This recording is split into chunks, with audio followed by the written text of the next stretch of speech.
one, go. Hello, everyone. Welcome to the latest edition of CS Live. Right. So now we have with us Dato Fazli Shah, the co-founder of Zetrix. Hi Zetrix, everyone. you ready, bro? Yeah, ready. Right. So Zetrix plan to do an IO in CoinStore in a few weeks' time. Stay tuned for announcements. And they are planning to raise the biggest amount ever on CoinStore. For this IO, it's going to be a bit different compared to the past IOs because we're planning for a longer duration for the IO campaign. And each user, each CoinStore user, will have a higher cap than on previous IOs. Okay, I know you guys been asking in our Telegram group, when is the next IO? When is the next IO? Stay tuned for updates. All right, let's start things off. So Faz, I know you just got back from a long trip, Yeah. meeting various partners, investors. Why don't you tell us a little bit more about that? Yeah, so I just got off the plane literally yesterday. So I'm really grateful to the CoinStore team for kind of accommodating my schedule. But yeah, I've been traveling for the last 7 weeks. Obviously, I kicked it off. Saw you in Bali, in CoinFest, right? That was our first kind of offline engagement event, kind of Zetrix coming out and meeting people. And then, between that and Token 2049, which we attended in Singapore, we're just shuffling between meeting different partners and exchanges, kind of talking about the IEO and lining our visions.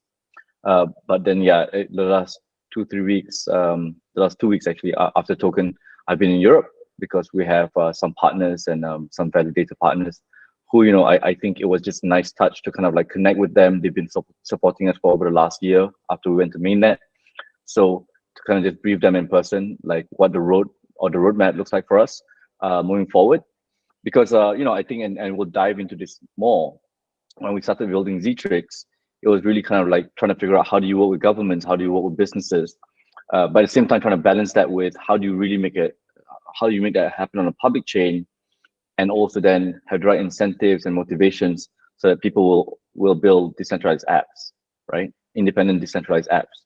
And so really that's why we thought long and hard about this potential IEO route and spent a lot of time meeting partners such as yourselves to kind of see where we would land in terms of the narrative, in terms of the partnerships, in terms of just kind of getting on the bandwagon or getting people on the bandwagon who really believe like what it should take to kind of bring crypto to the next billion people.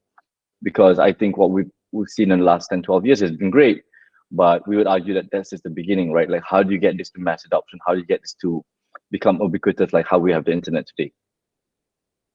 Yeah. So Zetrix is building a layer one blockchain, right? But uh, it's a bit different and more unique compared to other layer ones because you guys already have the strong fundamental catalyst. You guys have already, the strong government partnerships. Um, you guys have more than 100 validators so far and more than 400K active wallets. Yeah. Tell us a little bit more about how you guys got to this level, even without having a token in the first place. Well, actually, we had a token from the get-go, right? Maybe I think what you mean is like not having a token traded. In the So market, yeah. yeah, so we've been investing, myself and a group of partners in this space for the last few years. Sometimes together, sometimes separately, and then it all started off with we made an investment into a blockchain development company in China, in 2016, 2017. And we were very lucky because that investment paid out. They eventually got a contract to build what is, to our knowledge, like the first and only national level network. And that's in China, right? Which is ironic because China may have like a zero tolerance policy for crypto, but they have 100% appetite for blockchain. So most things in China, industrial use cases, are running on Xinghuo, which is the name of the national network. And Xinghuo, actually, we saw, and the evidence of this, that it's the most active network that we've seen of all blockchains, right? They do more than 100 million transactions a day. primarily because it's industrial use cases. So very different than what I think you and I experience on exchanges like MX or even CoinStore, and decentralized or DeFi apps. So we kind of looked at that and we said, how do you get other countries to adopt the same? And we landed on a couple of things. Number one, that like you'd need it's a huge undertaking to build a layer one blockchain, right? And different countries have different requirements for how data should be handled, privacy, data sovereignty. No country wants to have their data owned or subjugated by another country. But also, you need to follow the money, right? Like, what's the incentive? Because there's no token in play in the Chinese network. So we were very lucky because China is and still going strong, the largest trading partner for over 120 countries in the world. In ASEAN, where I am based, or we're based, 9 out of 10 ASEAN member states, the largest trading partner is China. So when we looked at the use cases that they were doing in China, supply chain management, supply chain financing were two of the biggest use cases. And we thought to ourselves, how do you internationalize this? How do you do this beyond kind of like point A to point B in one country to kind of doing cross-border, right? So we learned a lot from our partners in China to kind of build the network. And because their network remains onshore, we effectively become the international gateway to send blockchain data in and out of China, right? And that's how we position ourselves. And then we went to the next country and said, do you trade with China? Yes. Do you trade a lot with China? Yeah, definitely. Do you want to do more of that, better, faster, more transparency? There's a lot of fraud and all that happens in international trade. So that's really how we started. And with that, we secured partnerships I think we'll go into later with a few countries. And we kind of focused our efforts into building what I would say are like trade solutions, right? The first of its kind, maybe not the first of its kind blockchain solutions, but definitely the first of its kind blockchain solutions on a public chain. Because up till now, every country and every enterprise has been trying to do blockchain, have been doing it on a private chain, right? And if you look at this like long term, private chains are really no different at the end user experience to like a very, very large centralized database. Because yes, it's decentralized to a large extent or distributed, but within a small network of people, who have permission to do so, and arguably only limited to a set of people who have permission to even interact with the chain. So we looked at this and we said, could we build this? And I think we're very lucky to get a lot of support early on from some countries that already had plans to build a national blockchain, and also some countries that said here maybe not at a national level, but we want to try to test out certain use cases. And the China trade use case makes a lot of sense because we'll save lots of money, or countries or our exporters will save lots of money.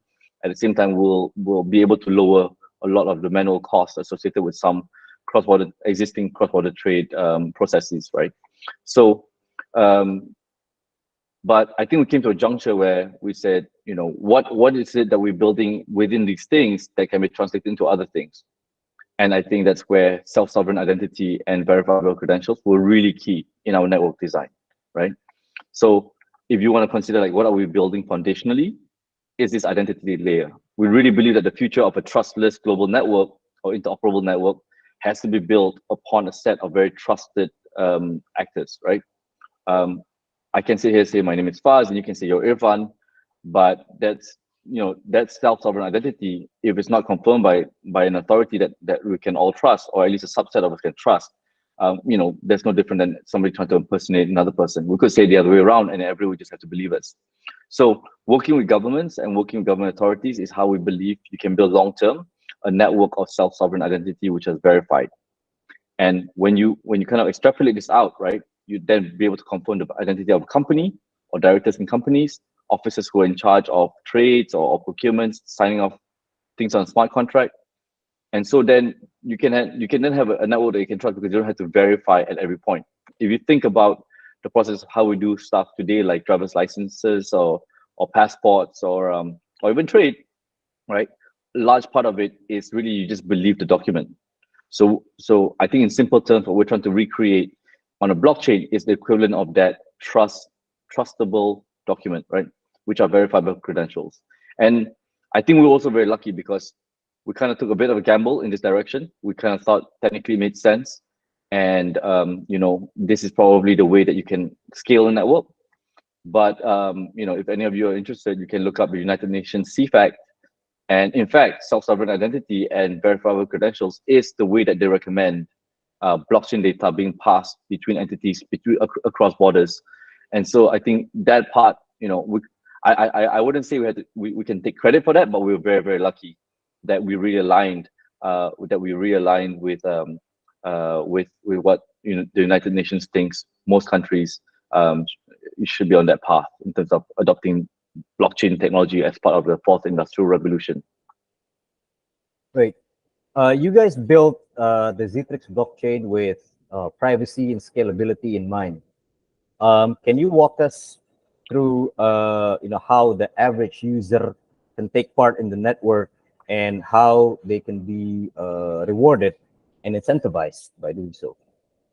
Yeah, so the two parts are connected, but I think if we build it up from, in simple terms, you create a wallet, you could associate that wallet with an identity, your self-sovereign identity. You get that verified by various authorities as we kind of scale the network out, right? So I would be able to verify my identity with the National Registry here in Malaysia. The Land Transport Authority would be able to verify my license. But more importantly, when I go to another country, the police, the enforcement in that country would be able to believe the verifiable credential. And actually, this is something you have to take, a step at a time. And we're not too far from it. Like countries like Malaysia and South Korea have already done like a digital driver's license, right? Which replaces the physical card. Now, when you have that, you also have the ability to have a separate wallet, which is pseudo-anonymous, right? Which doesn't have to be attached to your identity. So you can choose which ones of these to use, depending on the use case. Obviously, we don't cut off any particular use case. We're, as an open network, we kind of let the various dApps decide for themselves the direction they want to be or the direction they want to take. But essentially, when you have ZTX, we already have a decentralized application built by some of our validators called Z5, where I think to in the most immediate term, if you want to be able to kind of have some yield from the network, they essentially have recreated like what you see in ETH 2.0, right, where you can crowdsource and stake towards a node, and then you can share in the yield or the mining of that node. So I believe, and in fact, these are some of the meetings I had in the last couple of weeks. A lot of our validators are putting up, like a 10% APY long term, or rather like on various terms, for stakers. But at the same time, we also have like kind of like a very high APY introductory amount, right? I can't remember the amount off the top of my head. I think it's about 10 ZTX. But I think 10 ZTX at high APY, and the rest kind of very, very much commensurating with the network activity and how much they mine. That's meaningful, right? So for the more serious guys and a lot of the kind of early supporters that we've had, the more direct way to kind of benefit from the network and contribute to it is to host a node. So hosting a node in Zetrix is a fairly kind of serious undertaking. So it's about 100,000 ZTX, which today is valued at about $500,000, right? So you take $500,000 and you stake the amount of ZTX to kind of have skin in the game and essentially join the validator pool. I don't want to go into the technicalities of how that works, but essentially you make a validator and you make a node, and when it's accepted into the validator node, no matter which nodes are confirming transactions on a day, all approved validated nodes get a share of the ZTX that's mined in that day, right? That's, I think, like another unique point of like how we designed the mechanism of the consensus. So we're delegated proof of stake, but it doesn't mean that only the nodes which are confirming and validating transactions are receiving it. In fact, we adopt the direct opposite, which is that everyone who's already accepted as a validator gets an equal share as long as they keep their machine online. But we reduce the overall computing power required because we don't make every single one of our 221 nodes as of today compute and validate all transactions, right? We know from the experience in China that that's a very inefficient way to do it.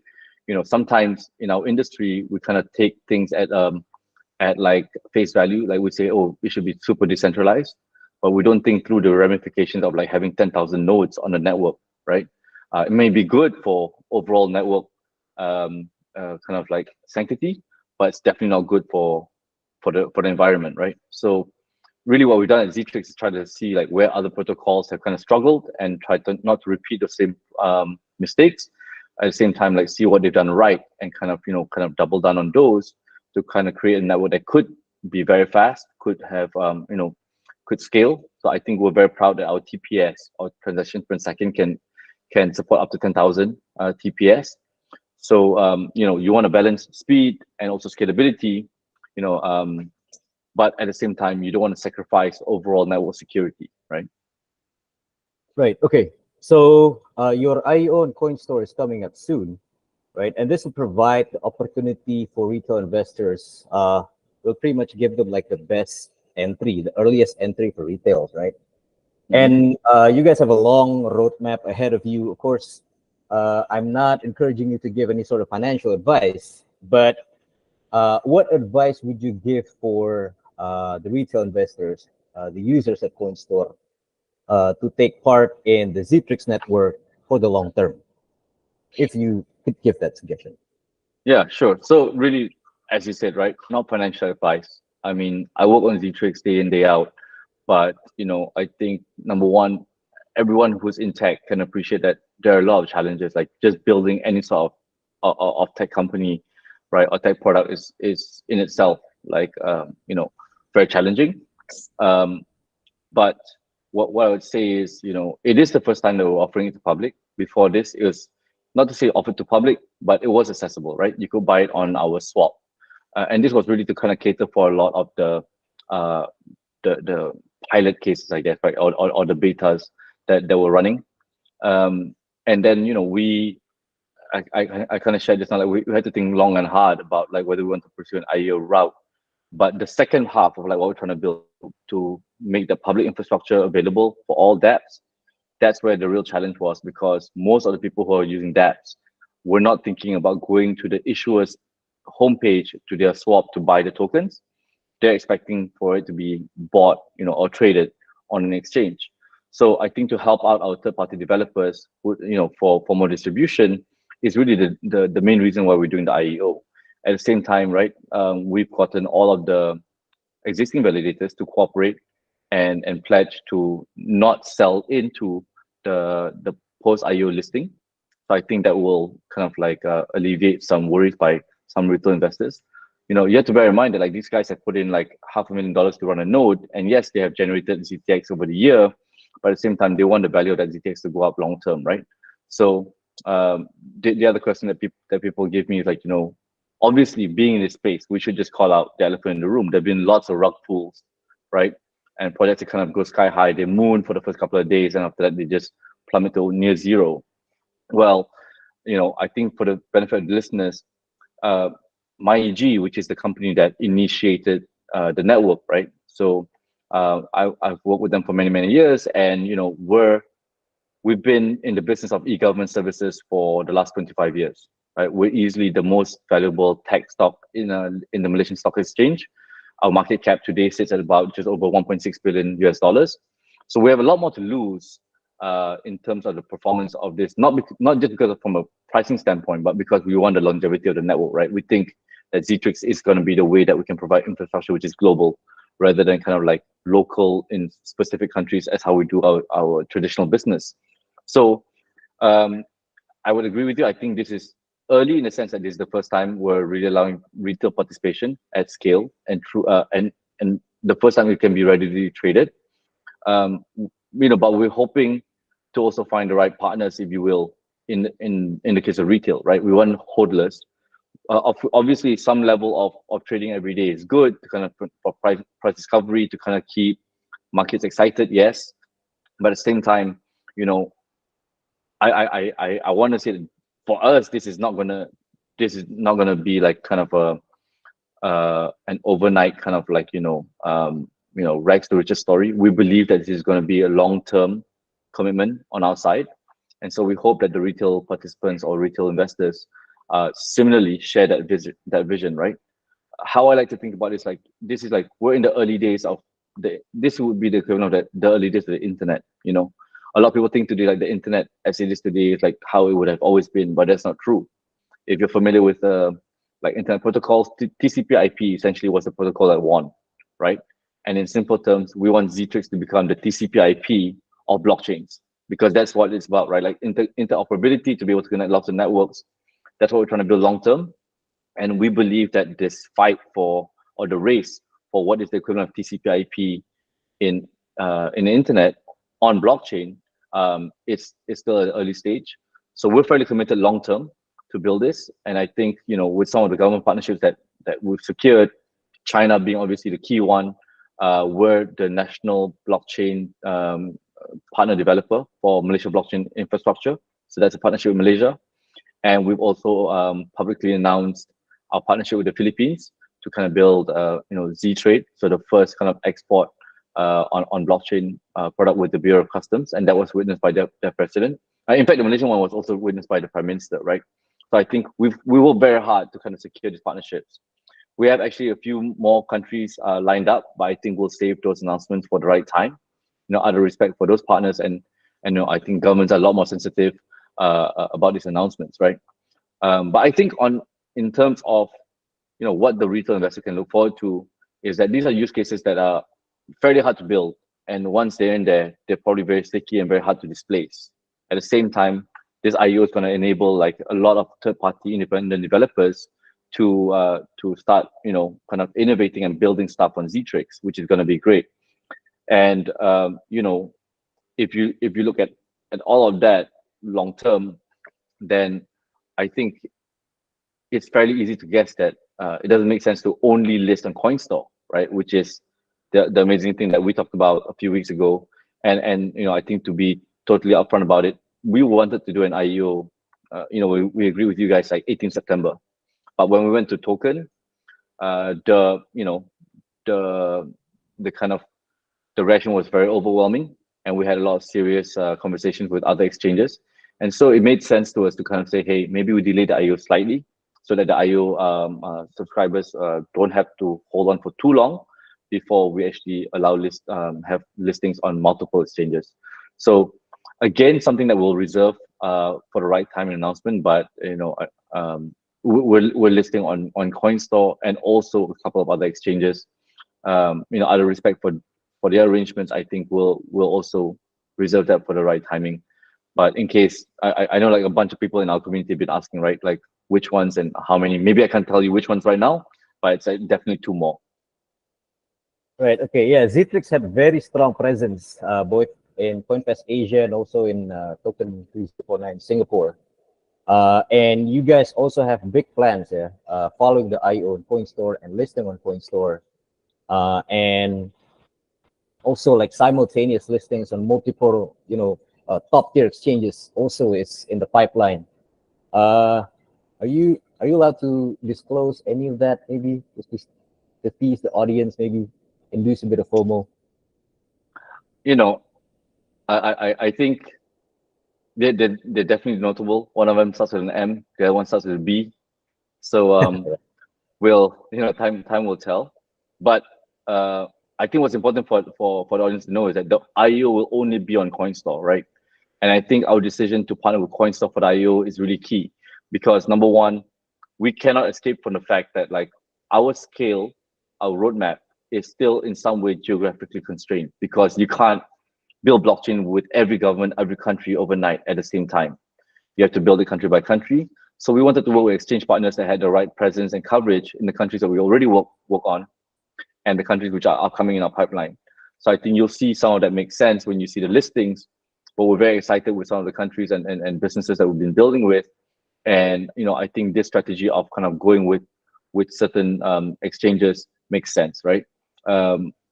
You know, I was just talking to one of my colleagues before, and obviously building on this narrative where you're trying to build with governments and build with businesses is, you know, it's a bit of a departure from what you've seen over the last few years. But so were NFTs. To be honest, like before the whole NFT craze, how many people really cared about OpenSea, right? What we want Zetrix to be is already there and present and working and trusted by the time that this narrative makes sense for the great, you know, the majority of the audience. The same as how when NFTs took off, it wasn't a brand new platform that became the, you know, de facto standard. it was the one that's already been trudging along for quite a while, right? And that's how OpenSea dominated the NFT space. Obviously, we're not saying that we want to do NFTs, but I think if you can imagine that it has to be something else that brings the next billion people onto blockchain. At the rate that we're going today, it's a lot of degens who are in relative terms very very technical people, who know how to operate wallets, who know how to send to the right network, right? If you go to mass, people are not going to know the difference between sending to the an OX address on Ethereum or Tron address, right? You're going to have more cases of people sending to the wrong addresses.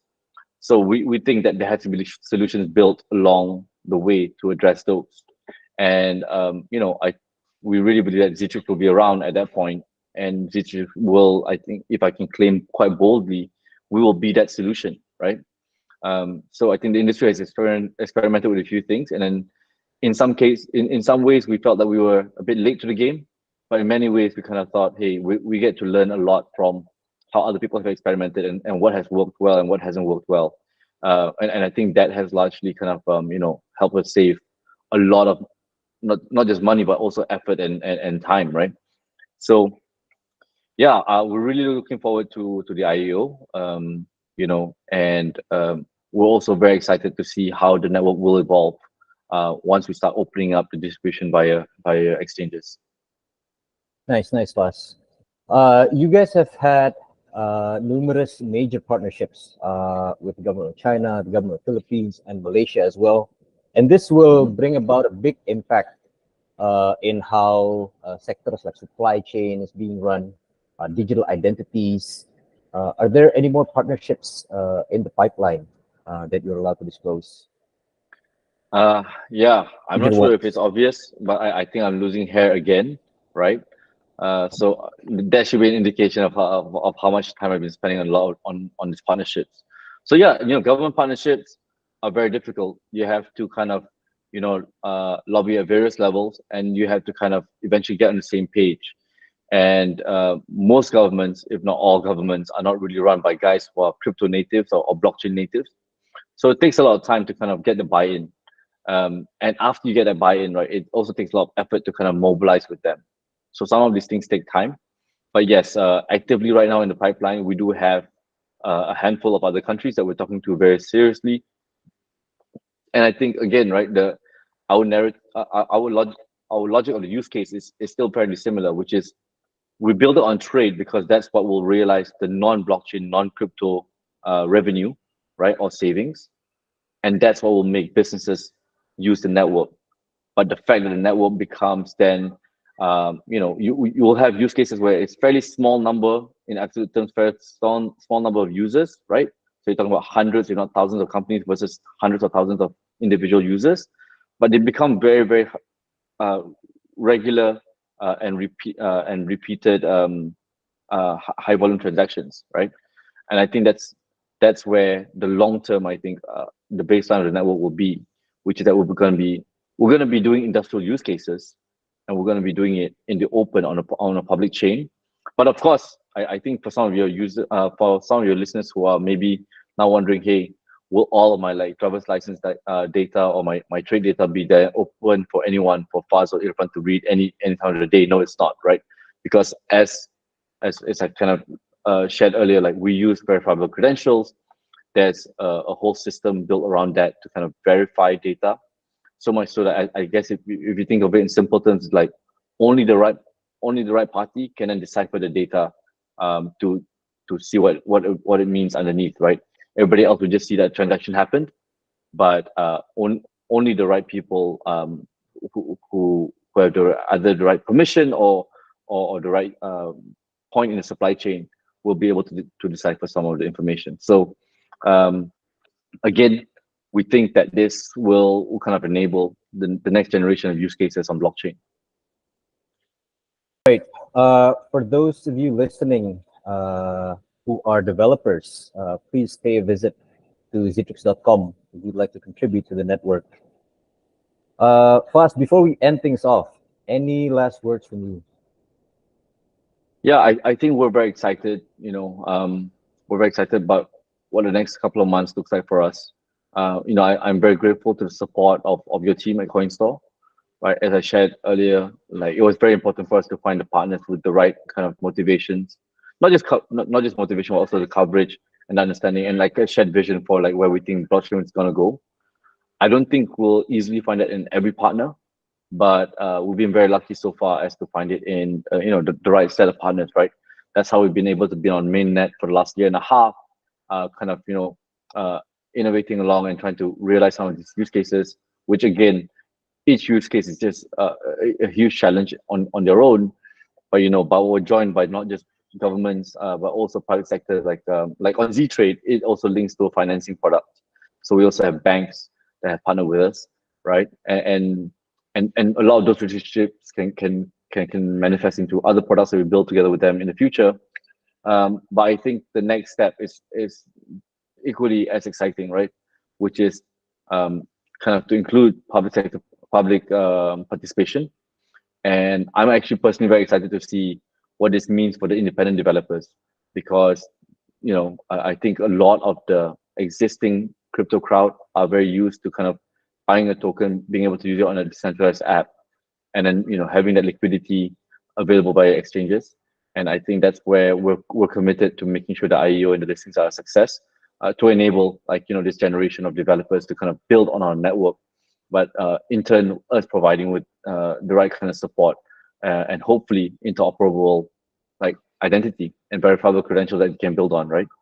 So we're very excited, and yeah, once again I want to thank CoinStore and the listeners for giving us the time, and we hope that we will see you come 18th, right? 18th October. The IEO will be on CoinStore. Yeah, guys, keep an eye out for Zetrix, ticker ZTX. So we plan to launch the IO on sometime in the mid of October, 18 October. And you guys will be seeing this project among the top projects on aggregators like CoinMarketCap and CoinGecko. So keep an eye out and stay tuned for announcements. Thank you so much, Paz. It was Thanks, a pleasure. Irfan. Thank you, CoinStore team. Okay. Irfan out. Thank you guys for listening in.